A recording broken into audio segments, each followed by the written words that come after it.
Our membranes make up our entire system. Every single cell we have contains a membrane. That's an outer body that protects all the insides and communicates between the cell, another cell, and the outside world. This is why membrane fluidity may be one of the most important things in human health, and it's rarely discussed. So let me explain. Our membranes are kind of look like a bit like gnocchi mushrooms. So what we have is a head, a tail, and they back up to each other to form what we call a bilipid layer. So this lipid layer that we can see through here provides movement. It's fluid. It allows things to travel around it. So we have these little things here, which are communication channels and receptors that actually float through that membrane and allow the body and the cell to manipulate its environment and allow things through. So we have this constant movement of things going through and coming out the other side to allow us to engulf things from the outside and communicate through the outside world. And we use this to move things in and outside the cell in terms of nutrients that we need and waste we need to get rid of. But we also use this for our immune system as membranes golf around and eat and gobble things up. We also use this for things such as communication between cells as well. So membrane fluidity is a really, really important thing. So here's the catch. Membrane fluidity seems to be reducing in modern day Western man. And one of the main reasons that our human species is really dropping off this fluidity is the change in our diets, especially the oils we're consuming. And one of the big key things with this and this ratio is really what we call our fatty acid ratio. And this is the ratio of our omega-3s to omega-6s in our diet, which are critical. And these are influenced by not just our diet, but also the availability of those fats and manipulation of those fats by things such as insulin resistance. So when we start talking about lipid membrane mobility or fluidity, the ability to just groove and move on to whatever environment we need, the ability to, as a immune cell, to engulf something, to phagocytose it and eat it up. This is really, really critical. And we don't really talk about it anywhere near enough. So when we're talking about fatty acid ratios, what we're really talking about is the ratio of omega-6s to omega-3. So these are what we call our polyunsaturated fats. Now, there are other things that influence this, things like trans fatty acids and certain types of saturated fats, yes, I know. But I want to really speak to you in regards to our essential or our polyunsaturated fatty acids, because this is a really critical thing if you're going to understand cooking and modern day food and why modern day food may be destroying your system even though you think you're eating correctly. So let's have a look through. This ratio of omega-6 to omega-3 should be somewhere in the order of 4 to 1 to 1. In other words, somewhere between 1 to 4 times the amount of omega-6s and omega-3s in our diets, okay? Or in our bloodstream, in our membranes. That's what we're ideally looking for. When we start crossing values over 10 to 1, we start getting real problems with membrane fluidity. This means reduced immune function, reduced communication, reduced ability to move waste, a whole lot of different things right throughout every cell in your body, including your brain, your immune system, your cardiovascular system, all the way through. The problem is modern day Western human beings are now well in excess of 10 to 1. In fact, most are starting to approach 20 to 1 with their fatty ratios. And this is creating an epidemic of problems with membrane fluidity. Yes, things like age have a major bearing on this, but our diets have a significant impact on this.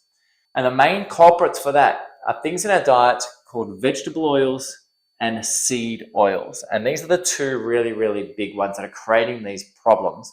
Now, vegetable oils are those oils that are very cheap that you can kind of buy from the supermarkets. And our seed oils are these vegetable oils that are derived from the seeds. So things such as sunflower seeds, safflower oil, cornflower oil, these kind of things which are creating the huge amounts of problems.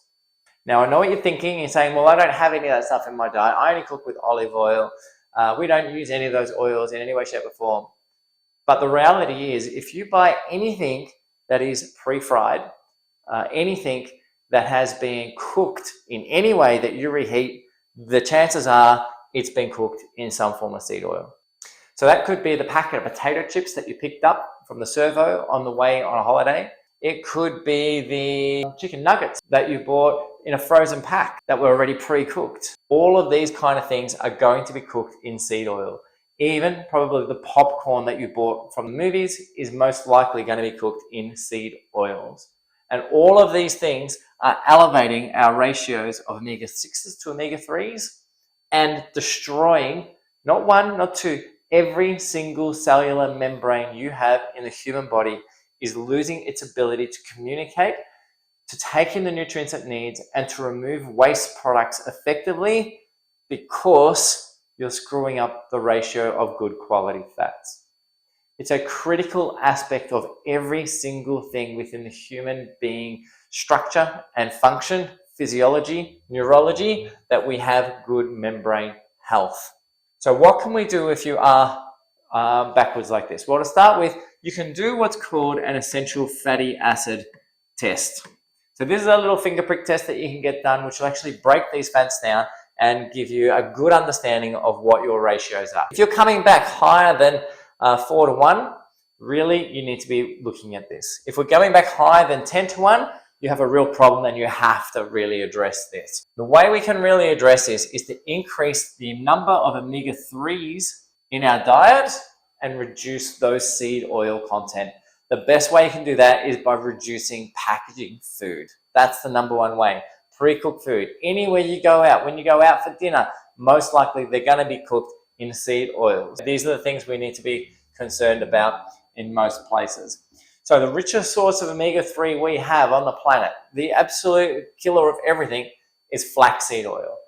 Okay, this is not a seed oil. These are flax seeds. Okay, flaxseed oil has an enormously high omega-3 content, and it is very, very anti-inflammatory. Okay, it's an inflammatory modulator. It doesn't resolve inflammation, but it does modulate it down.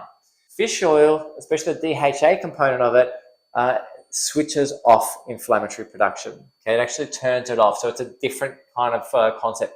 But both of these will help us elevate this side and bring this ratio back in line with what we want.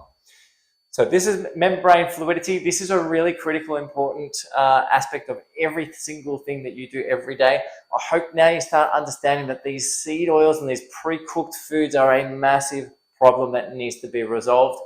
In Australia, I do not know of a single chip company that is producing chips that are not in seed oils. Okay, so you need to be aware of all of this. So let's increase our flaxseed oil, increase our fish oil content, start eating good quality fish, bring these oils back into our diet, get rid of these, start cooking with good quality oils that aren't going to form those crazy ratios. So look at using things such as ghee, coconut oil, or if you're going to use liquid oil such as olive oil, don't get the temperature up. Keep them at a low heat so that they don't go rancid. Anyway, guys, if you have any questions at all, we could talk about this topic for a long period of time. I'm just trying to give you an overview of everything without getting too specific and still giving you enough information. So if you do have any questions with it in any way, shape or form, please just post them up down below. Happy to talk with you in more detail about all this stuff. Otherwise, feel free to message me at any given time. My team here is always here to help you. Anyway, I'm Trev from SpineWise, and I'll see you in the next vid. Bye for now.